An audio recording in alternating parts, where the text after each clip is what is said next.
Riwayat dalam Syarah Ratibul Haddad itu disebutkan kemuliaan orang sholawat, kemuliaan orang sholawat, dan diantara dari kemuliaan sholawat adalah nanti ketika sakratul maut. Itu disampaikan Habib Abu Bakar tadi. Kalau sudah orang sakratul maut ini, ya Allah hadirin, hari yang paling genting buat kita semua. Kita hari-hari biasa 1-2 setan yang goda. Tapi kalau sudah sakratul maut, itu disebutkan Habib Abdul Qadir mengatakan 70.000, dan setan mengerahkan semua daya upayanya untuk membuat orang itu mati su'ul khotimah. Ini menakutkan. Sudah begitu ditambah lagi malaikat Israel ketika menyabut nyawa, sakit hadirin.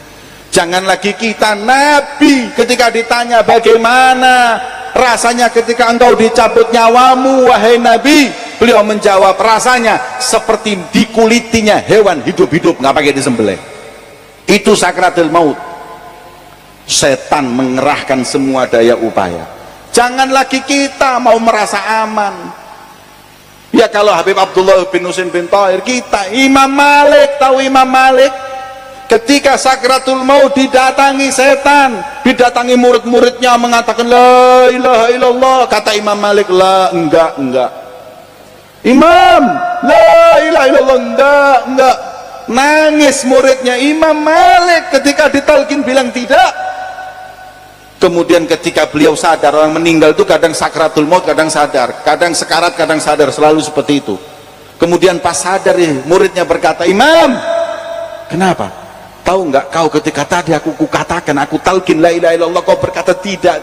Beliau mengatakan saya nggak mengatakan tidak kepadamu, tapi aku berkata kepada syaitan yang datang kepadaku dan berkata engkau adalah orang yang soleh, kau berhasil dalam hidupmu wahai Imam Malik. Beliau berkata tidak, jangan kau tipu daya aku. Kalau kau mengatakan kau orang soleh, ya aku orang soleh, berarti aku ujub meninggal dalam keadaan penyakit hati. Maka beliau mengatakan tidak. Iku Imam Malik, apalagi Haji Malik hadirin. Mana mau aman kita sakratul, apalagi 70.000 malaikat, 70.000 setan. Orang-orang kayak kita ini nggak usah 70.000 setan, setengah setan cukup hadirin. Kadang-kadang setan aja kalah sama kita hadirin. Terus gimana sakratul maut seperti itu? Pedih sakratul maut, setan banyak. Mereka orang yang bersolawat kepada Nabi Muhammad mendapat kemuliaan dengan hadirnya rauhaniyatul Rasulullah bersama orang-orang yang ketika sakratul maut setan lari. Sakratul maut setan lari, tapi tetap namanya sakit ya sakit hadirin. Wong Nabi aja ketika diambil nyawanya oleh Israel seperti apa? Kambing dikuliti hidup-hidup. Tapi kata ulama jangan khawatir, Rasulullah hadir, wajahnya yang indah akan menjadi pemandangan orang yang sakratul maut. Kalau wanita melihat wajah Nabi Yusuf, tangan terpotong tanpa sadar, umat Nabi Muhammad sakratul maut yang pedih tidak akan terasa karena indahnya wajah Nabi Muhammad. Kemuliaan yang sholawat kepada Nabi Muhammad belum cukup hadirin. Meninggal setelah itu dikubur. Ketika dikubur, Rasulullah dalam hadisnya menyebutkan seperti dikutip dalam kitab Fathul Mu'in di syarahnya I'anatul Talibin, ada hadis yang menyebutkan man aktsara minas sholati alayya fi hayati amarallah jami' makhlukatihi an tastaghfir lahu ba'da mamati. Orang yang hidup di dunianya sering sholawat kepada Nabi Muhammad, maka kalau meninggal dunia Allah akan memerintahkan semua makhluknya senantiasa beristighfar untuk hamba yang memperbanyak sholawat kepada Nabi Muhammad. Masya Allah, untung kita sholawat keliling, setiap daerah yang kita sholawat ini semua nanti akan sholawat, akan istighfar untuk kita ketika meninggal. Beruntung, makanya pindah-pindah terus kemana-mana. Semakin banyak tempat yang kita sholawati, semakin banyak yang menjadi saksi dan akan mengistighfarkan kita nanti ketika mati. Terus ini dikubur, enak kan? Bayangin sholawat itu, hidup enak, sakratul maut enak, ketika dikubur juga enak, sampai dibangkitkan.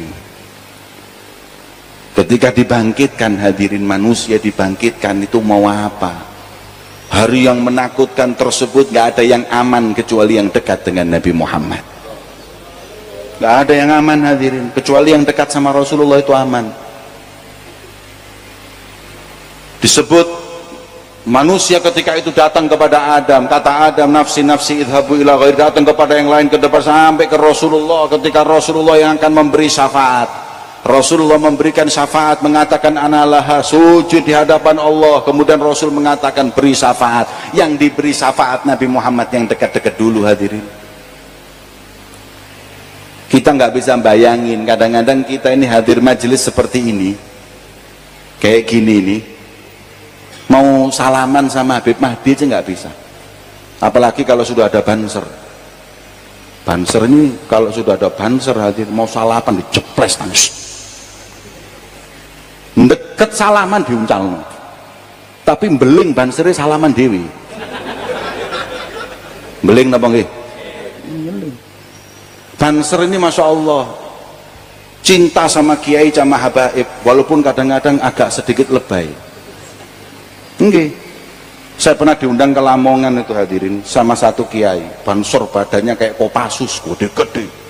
Begitu turun dari mobil, langsung tangan kanan saya pegang banser, yang sebelah kiri dipegang banser, suruh minggir, dirangkul sini kanan kiri. Sampai saya mikir, saya ini ulama apa koruptor ketangkep KPK saya ini?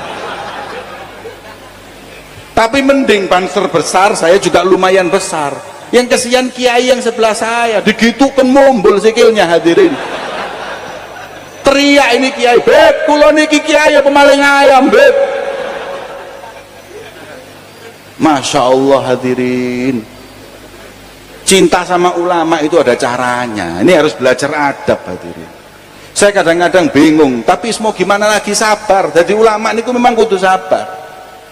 Kalau pergi pulang itu mesti dijak selfie di tangan ini. Iki apa sih? Masa mu artis lah gue ini. Dan ini kadang-kadang salah. Ada lagi, Masya Allah, saya pernah diundang satu pengajian di pondok pesantren. Saya pakai serban gitu, kiainya minta, beb, saya minjem serbannya sebentar. Kenapa? Mau tabarukan seperti Imam Syafi'i kepada Imam Ahmad bin Hanbal. Serban panjenengan saya pinjam, saya masukkan air biar diminum anak satu pondok. Masya Allah, saya kira ini husnudzon. Orang husnudzon itu dapat apapun, sama maling aja dapat, apalagi sama ulama. Akhirnya saya kasihkan, wis sampean monggo, ini bentar pinjam sebentar aja. Muridnya disuruh ngambil ember, cong, orang Madura, ambilkan ember, masukkan. Ngenom kata orang Madura, suruh minum ini sana pondok, terus dikasihkan, beb, matur soon, beb, terima kasih. Saya bingung, teles-teles itu dibalik aku itu. Ya sampean angsal barokah kula sing masuk angin maring ini. Hadirin, ini sampai ini kok menang banser itu mang ya apa sih? Nanti ketika kita di yaumil mahsyar, Kita mau deket sama Nabi ini gimana hadirin? Jamaah cuma 2000 salaman sama Habib Mahdi aja nggak bisa, apalagi ini 20 triliun. Kita dapat jatah di belakang mentit gak ketok nih. Mana mungkin kita bisa salaman sama Nabi? Sahabat di depan, wis model sahabat di depan, tabiin di depan, kemudian para aulia di depan. Kita ini ngemper di belakang, mentit gak ketok Nabi Muhammad. Gak bisa. Mau dekat sama Nabi bagaimana? Lawang amalan mereka seperti itu, 25.000 la ilaha illallah, 25.000 ya Allah, 25.000. Itu katanya sebagian ulama mengatakan itu amalan Abdullah bin Husain bin Thair sebelum tidur. Jadi kalau mau tidur tuh bacanya la ilaha illallah 25.000 itu sebelum tidur, wirid sebelum tidur segitu. Sampai saya kasih ijazah, wocon beniki. Siap. Oro. Sampai Ramadan dan tentek sampai moco. Itu amalan beliau seperti itu. Lah terus gimana kita? Itu pun beliau masih mengatakan, ya Rabbi ma ma'ana amal wa kasbuna kullu zalal. Ya Allah nggak punya amal, yang ada saya cuma berbuat dosa. Ihsanuna masawi wa sidquna da'awi nura'ilil khalaik wal warnu nafik. Ya Allah, seperti itu beliau. Terus kita ini dapat jatah apa dari Nabi Muhammad? Tapi Kanjeng Nabi memberikan kepada kita solusi hadirin. Apa kata Rasulullah?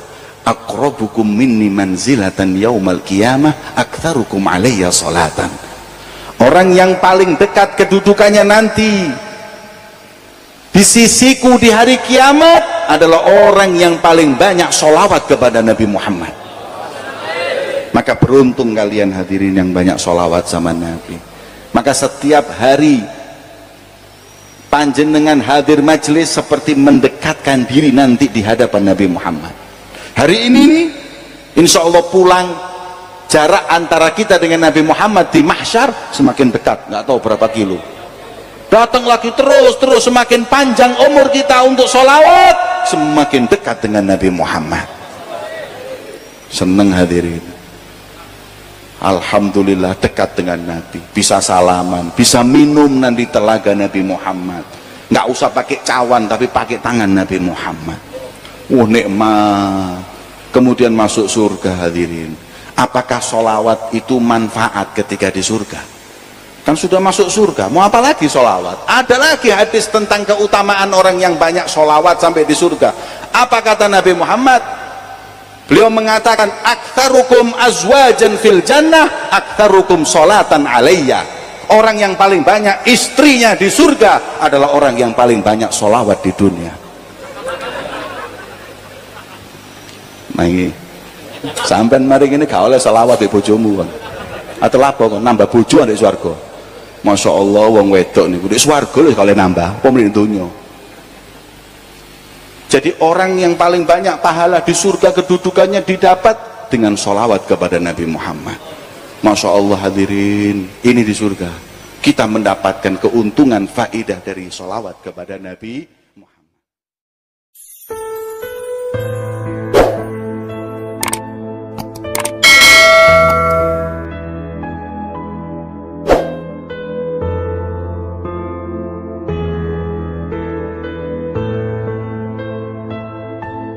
صلى